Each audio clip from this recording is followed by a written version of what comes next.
Hello, fellow Gwent players. We got more custom review.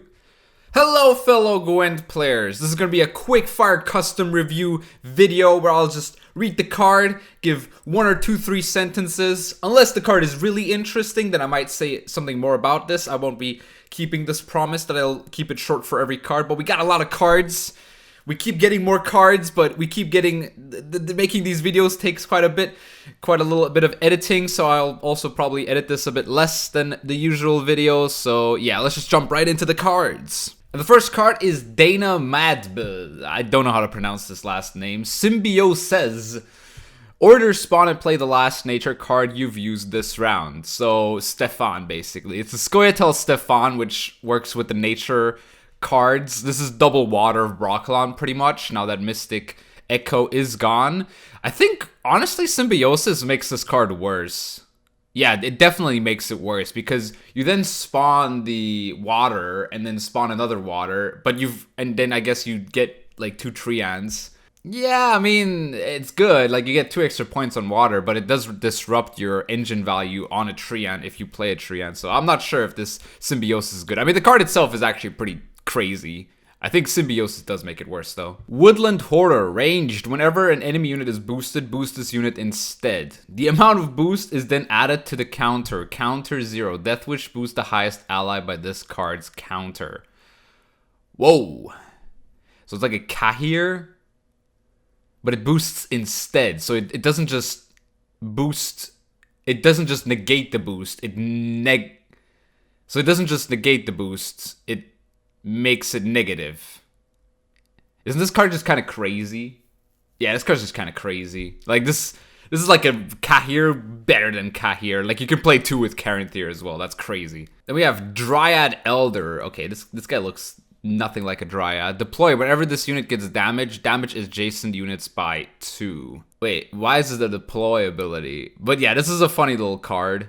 I don't know why this is a Dryad, to be fair, but it's a pretty powerful card. Like, you just play this last, right? It's just a 12 point for 9 provisions. It's pretty solid, honestly. Russian Roulette, Country Ball, meme card. Okay, Profit 1, Fee 9, destroy an enemy unit. Tribute 1, destroy a random unit. Repeat the tribute every time you gain a coin. If you don't control any units, cancel the tribute until you control one.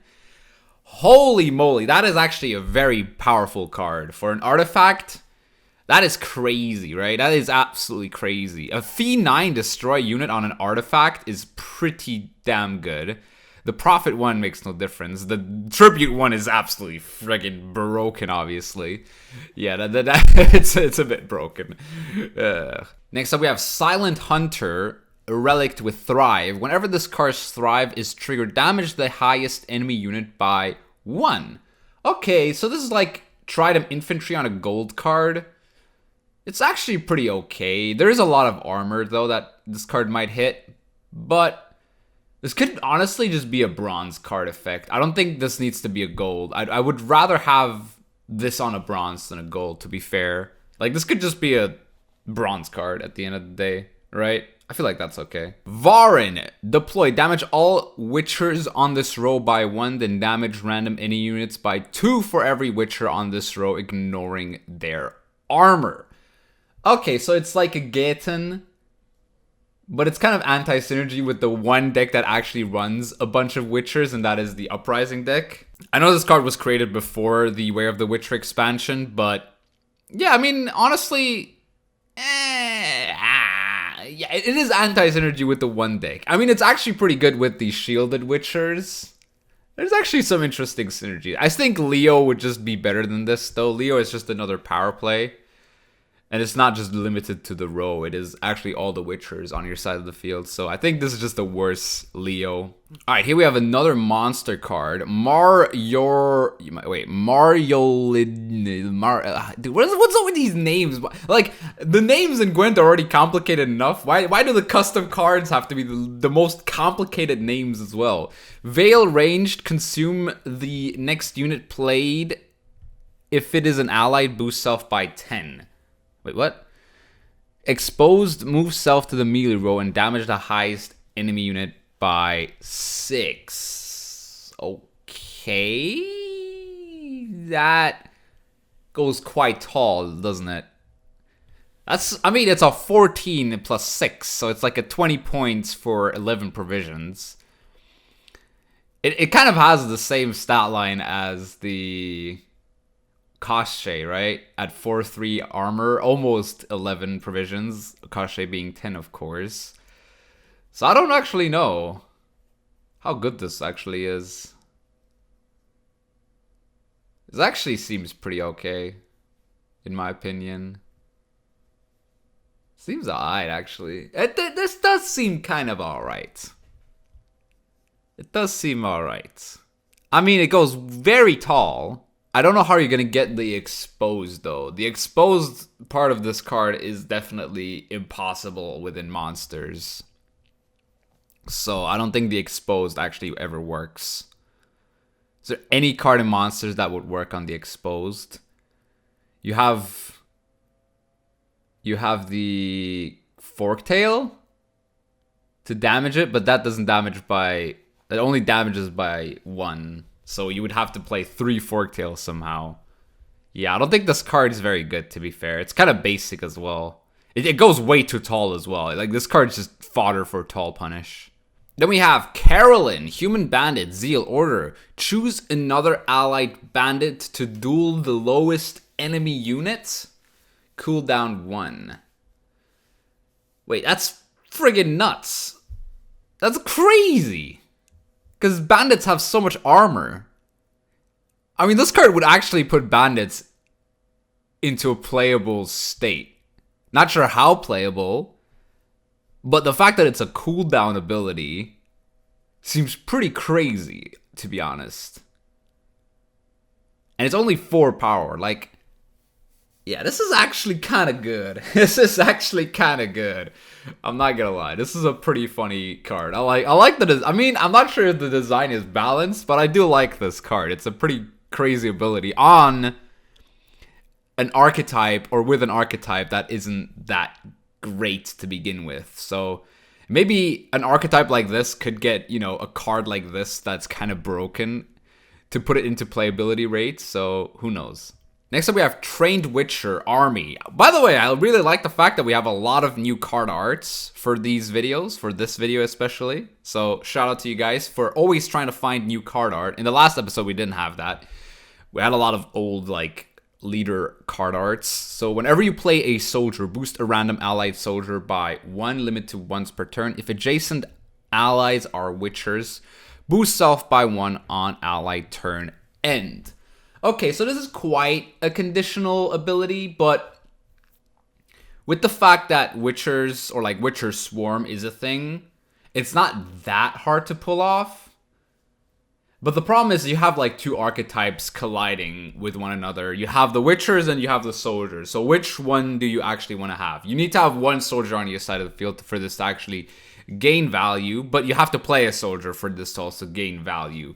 So, and you also need Witchers at the same time. So you only run this with, like, I don't know, the Witcher trio. It's too much setup for a bronze card, I would say. It's way too much setup for a bronze card. IRI'S Companions, Death Wish. Create a copy of the card that destroyed this one and put it in your hand. What? Bro, this is...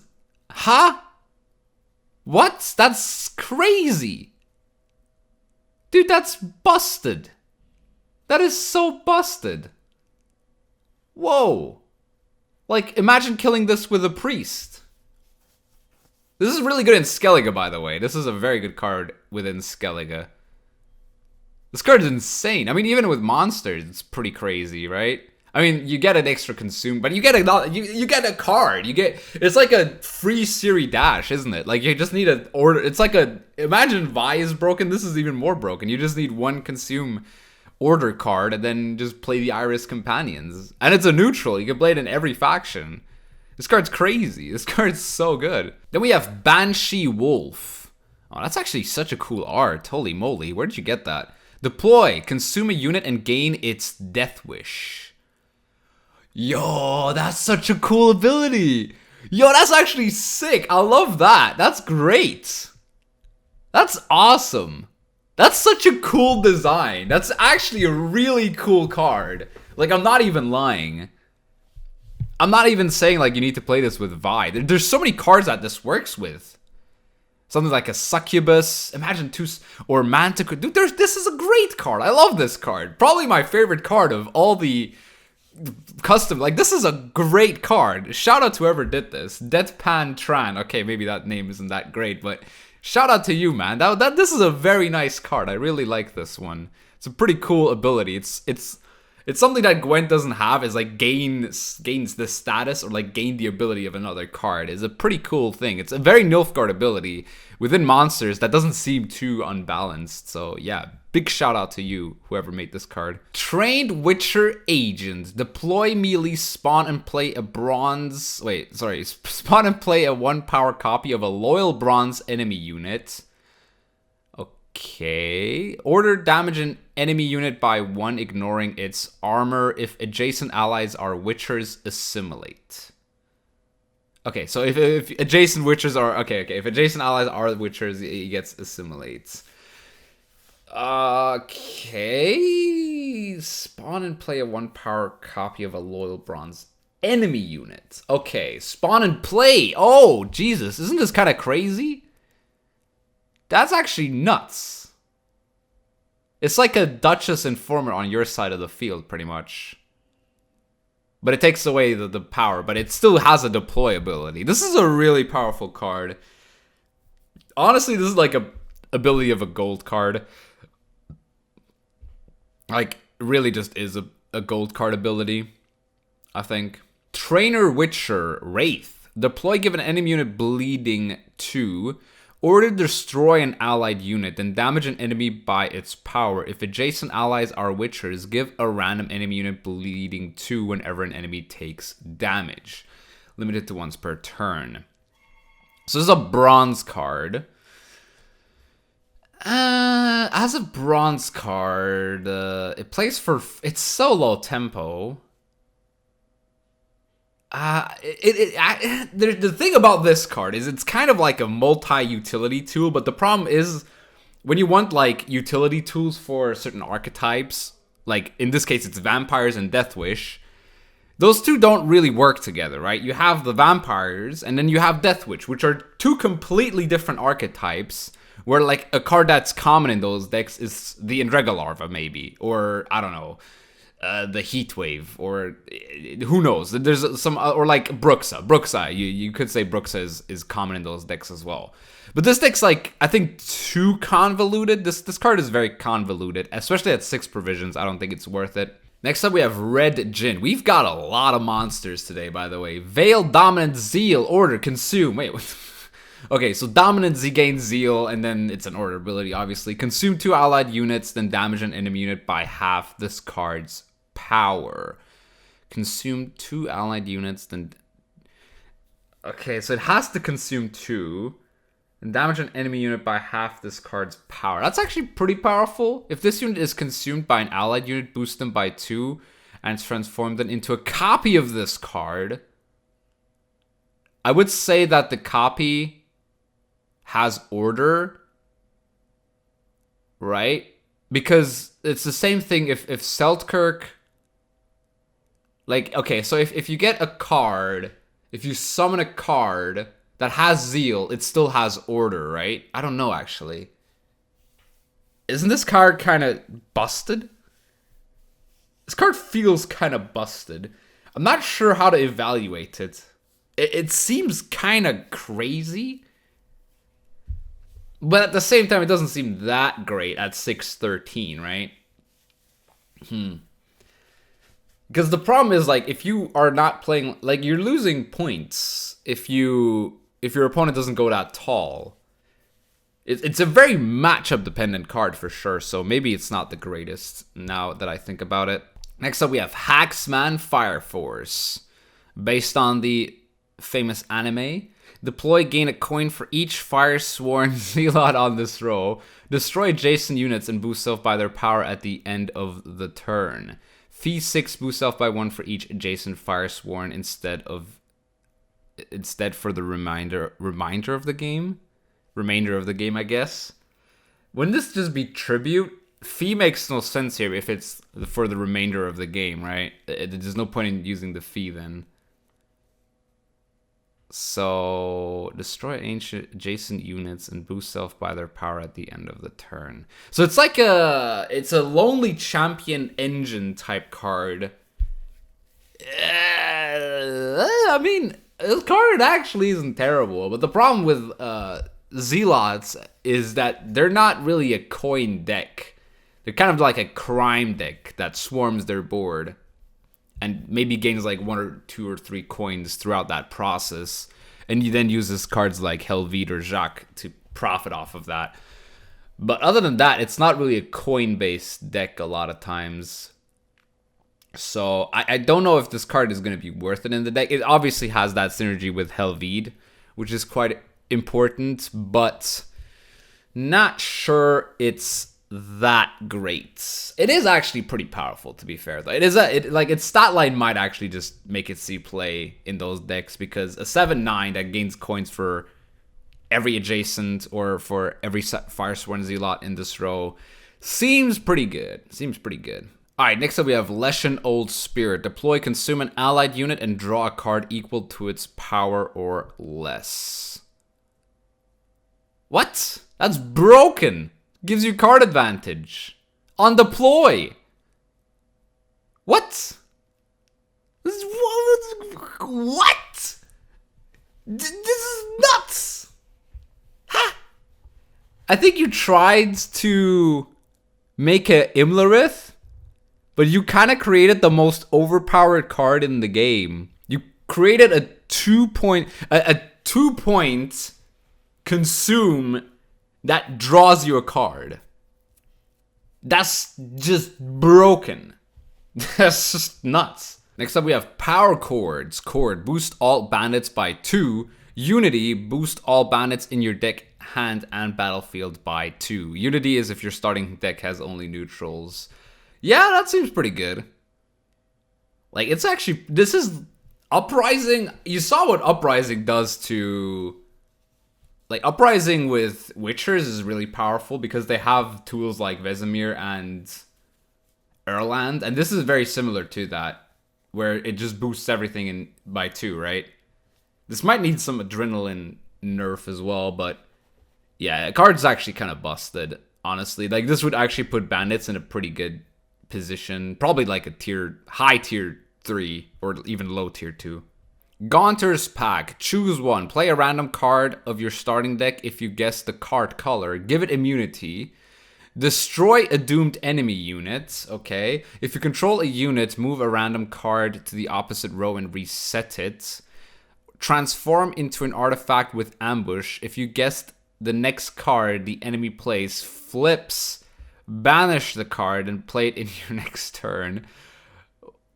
Okay, there's a lot here. This is just kind of a nuts card. A card that gives you 4 options where all, or like, let's say at least 3 of those are very, very powerful. Especially the first one seems pretty good. Because, like, you still get to play a card from your deck and you might actually give it immunity. Like, this is just nuts, right? You just guess, like, you play like a bunch of Elder Bears, like Stefan, or what else is there? There's so many crazy immune units. Sienna, for example, is pretty crazy as well. So, not, like, this is just kind of broken. Like, you can really play your deck around this card and just make it a bit nuts. So, yeah, I mean, this is just unhealthy design in general, if it's, like, this flexible. Trained Witcher, Scout, Witcher Warrior, oh, a Scoia'tael Warrior. Deploy boost self by 1 if you control at least 3 elves. Order melee, spawn an elf and Deadeye and summon it to this row. If adjacent allies are Witchers, damage a random enemy unit by 1 whenever you play an elf.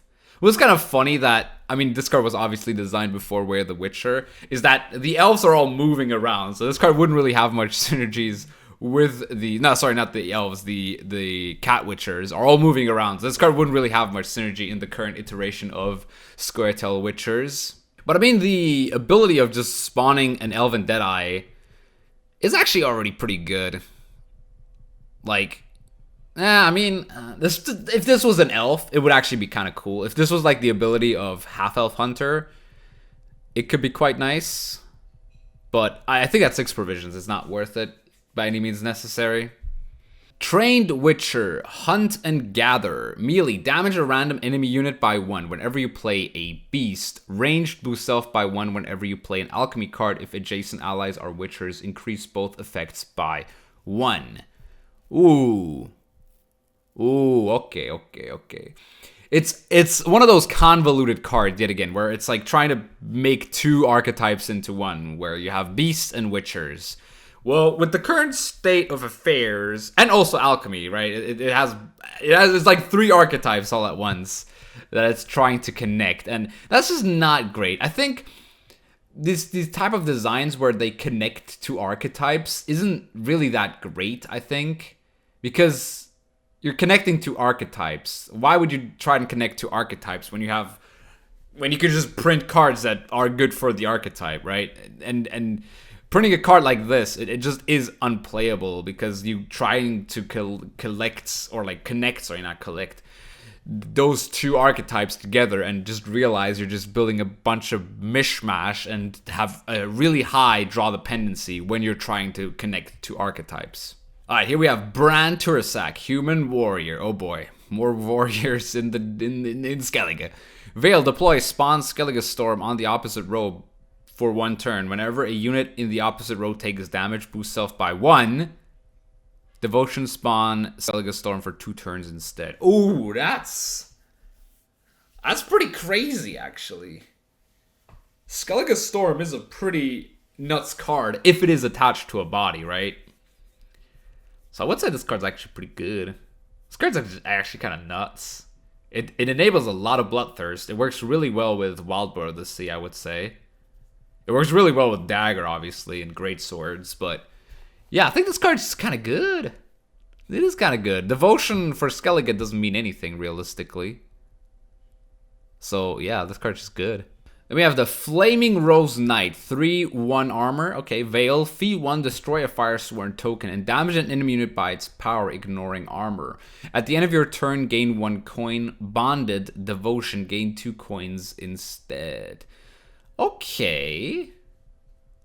I see what this is. But it's not good. At 6 provisions, a card like this is never going to be good. Yeah, no, this card's just kind of bad. Yeah, the card's just kind of bad. Lost Scouts, another monster card. So many monster cards today. If you have dominance for 2 turns in a row, at the start of your turn, spawn a Hungry Glizzard. Oh, I like this effect. Hungry Glizzard, beast dominance, gain zeal, order consume an allied unit. When spawned, consume the highest allied Lost Scouts. Wait, what? So, wait, so it's basically 2 consumes, but it spawns. Why does it consume the highest allied Lost Scout? I mean, so I guess so it gains dominance, right? So it's technically 3 consumes, but 1 is kind of forced. And this card goes quite tall, doesn't it? It's like a Barbagazi. But I like this idea of if you have dominance for 2 turns. That's a pretty good mechanic. I really like this sort of idea. That's actually pretty cool. They could implement something like this, right? If you have like Bloodthirst 3 for 2 turns, do this. Like, that's just good. I think that's a pretty good ability, or like good idea. I like this idea. This card, I don't think it's that great, but I like the idea. More monsters, this time with Helpless Girl. 4 provisions, Zeal, Dominance, Order. Damage the highest enemy unit by 3 and destroy self. Deathwish, spawn 2 Lost Souls. Oh, so it's a 7 for 4. That's pretty good. Is it though? Huh. It actually isn't. I mean, because you can't actually play this first, because it very rarely has the dominance. Like, very rarely actually has the dominance. And you kind of have to play this like 3rd or 4th turn. And at that point, like a 7-point power play, the opponent might have also had armor on his side of the field. Might not be that great. It might not be that great. But even without the whole dominance order thing, it's still a 3 plus 4. It's still a 7 even if you just consume it. So honestly, not a terrible card, I think. I mean, it's a pretty good, powerful card. It's a 7 for 4, so that's never bad. But Monsters already has a lot of 7 for 4 Death Wish cards. And I don't see this making the cut, to be honest. More monster cards. Witch of Cursed Wood. Deploy. Play a bronze monster unit from your graveyard. Dominance boosted by 2 and destroy self. Ooh. Alright. That seems pretty nuts. That seems pretty nuts. That's 7 provisions. That seems pretty crazy. It doesn't... Oh, it's bronze monster? Okay, I guess. Who knows? Bronze... I mean... Realistically, there's not many bronze monster units that you want a lot of times. Yeah, there's not that many. I thought it was any monster unit, but bronze monster... Maybe not the greatest. I mean, it's still kind of powerful. But it's not the greatest. Let me tell you that. Rune, Witcher Bandit, Disloyal, deploy, boost the lowest allied unit by 4. On allied turn end, for 3 turns, damage the lowest allied unit by 4, ignoring its armor. Death Blow, boost the lowest enemy unit by any excess damage dealt. Okay, so I have to actually read this from the perspective of being disloyal, right? So it boosts the lowest allied unit by 4. So that's on the opponent's side of the field, right?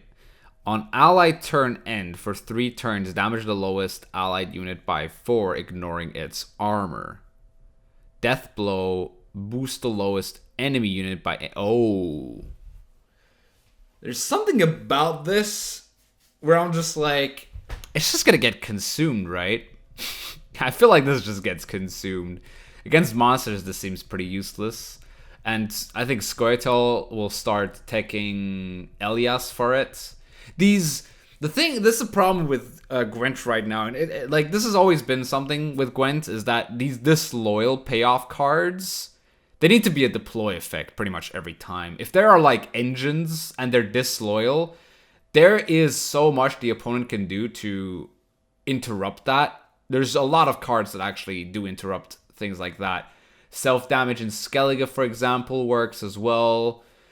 Consuming monsters, Elias in Scoia'tael. I think Northern Realms might be the only faction that can't deal with this. And yeah, I guess that's a bit of a problem for Northern Realms, but it's honestly alright, I think. It's not the worst. Like, this card's pretty bad, don't get me wrong. At 12 provisions, I would never see anyone playing this card. We have a Crack and Crate card. Let's see how much he predicted. Zeal, order, boost self by the amount of damage dealt by both players since this card was on the board. Oh. Wait, that's kind of crazy. That is kind of crazy. It's like a second dagger. That's actually pretty crazy. It's just a better dagger. But it's oh, that's actually that's kind of nuts. That is kind of nuts. It's like a dagger that you can kind of hold. If your opponent doesn't deal with the defender, it also doesn't play into Earden if you have last say, so it's also not row locked like dagger is. Just basically being able to play 2 daggers might actually put dagger into a tier, especially because it's Skellige. Yeah, I feel like this is a pretty crazy good leader ability. Just ability. Florian! Deploy, give 1 armor to an enemy unit. Order, damage an enemy unit by 1 if it has armor, damage it by 3 instead. Charge 3. Okay, so it has, wait. It can do this 3 times? Yeah, okay, so it can deal 1 damage 3 times. So it deals 2 at first. I don't know if this is good though. It doesn't seem that great. It's kind of bad, honestly. Smuggler. Order. Give a unit 1 armor. If it's an ally, increase the amount by 1 and boost them by 1. Give a unit 1 armor. If it's an ally, increase the amount by 1 and boost them by 1. So it's a 6 for 4, right? Yeah, I mean, giving 1 armor on order is kind of underwhelming. I mean, it's actually like... At 4 provisions, I can see people just playing this because it's a nice little utility tool. to maybe protect some things that might need protection. It's kind of like a worse Royal Guard, but also not. It's a neutral Royal Guard, one could say. Then we have Combat Engineer. If you have a machine in your starting deck, add reinforcement to this unit. Reinforcement at the end of your turn. If your points is lower than opponent, summon this unit to a random row. If you have a machine... Whoa. Oh, so it's like... It's done banners, right? It's old beta done banners, pretty much. Yeah, that's kind of disgusting. This is 6 points. If your points are lower than the opponent, summon this unit to a random row. Jesus Christ. So the opponent just plays a card if he goes first, and you already have 6 points on your side of the field. Bro, that's broken. That's so broken. Holy crap. If this is how the card works, because it says at the end of your turn, if your point is lower... Oh, at the end of your turn. But that's still okay, right? That doesn't matter realistically. Yeah, this is kind of crazy still. Like, you can play a... Yeah, you can just play an engine, set up an engine, and then these guys will come out, right? A lot of times.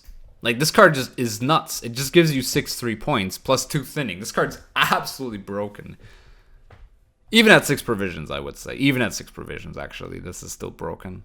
MAEOBH. Deploy. Add reinforcements on a unit in the deck and boost it by 2. Devotion boosted by 3 and give it armor by 1 instead. Oh my. Bro, you just play Tibor. You just play this with Tibor. Dude, that's so good. That's so broken. This is so good. This reinforcements mechanic is absolutely insane and should not exist in the game. Alright, here I'm guessing this is the last reinforcement card. Create a soldier card from your starting deck and add it to your deck and give it reinforcement. So is there any good soldiers? I guess, yeah, I mean, you can go for Tortoise, right? But it's actually kind of cheap. This is kind of too expensive though, I think. Something like this is okay. If it's like because it's 0 tempo, right? But it is actually, I mean, oh, it doesn't actually, oh wait, it doesn't actually, it's not limited to bronzes. It's just a Tibor. You get to play a free Tibor, congratulations. It's a 13 for 10, right? Because it plays for 0 tempo. This card's insane as well, dude. Holy moly! What is this reinforcement mechanic? It's completely busted. Alright, next up we have Valenti. Human Mage, Bandit, Zeal, Order Melee. Steal a unit's armor, then lose all armor and boost self by the amount lost. Lock self, okay. Order range, damage a unit by 1, ignoring its armor. Then give 1 armor to a unit. If the unit that receives armor is an ally, boost it by 1. Charge 4. That's kind of...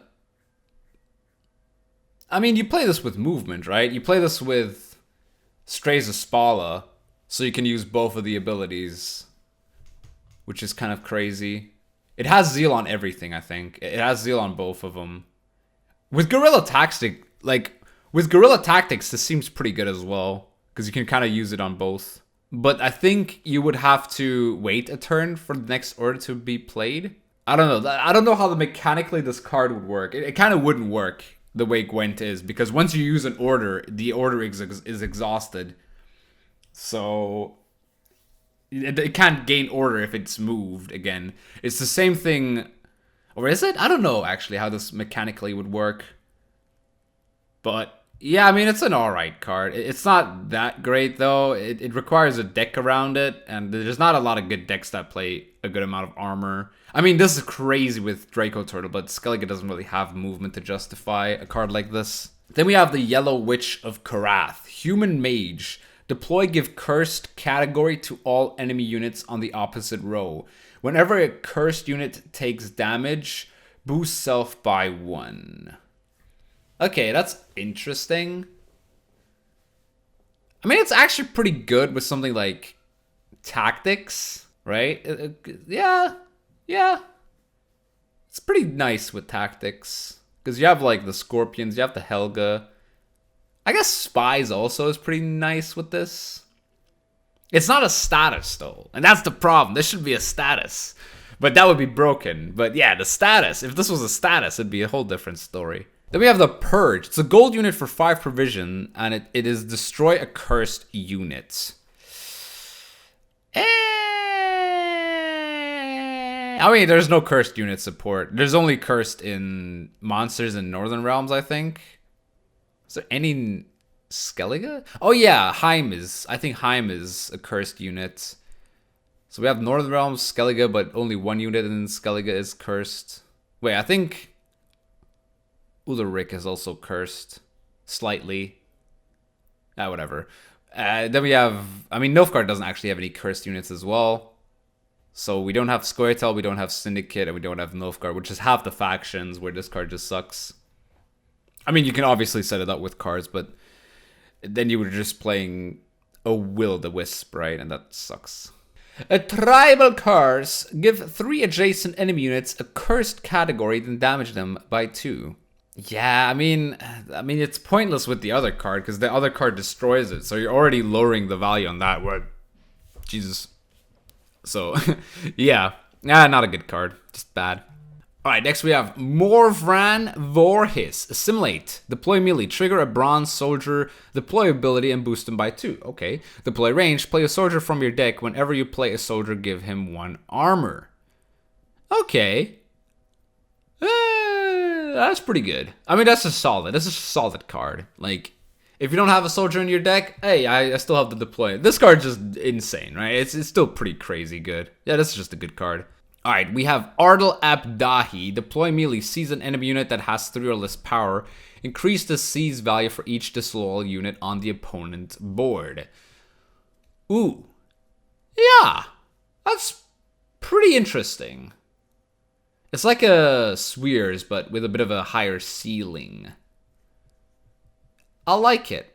It's not terrible. It has some flavor. I like the flavor. Pretty good flavor. Mangonel machine. Deploy range. Damage an enemy unit by 1. Repeat this ability for each disloyal unit on the opponent's board. Oh, so... Oh, that's kind of crazy, though. Because you can, like... Is it crazy? I mean, it is pretty good. At 4 provisions, this card is very good. Because you can deal 1 damage during your turn over and over again.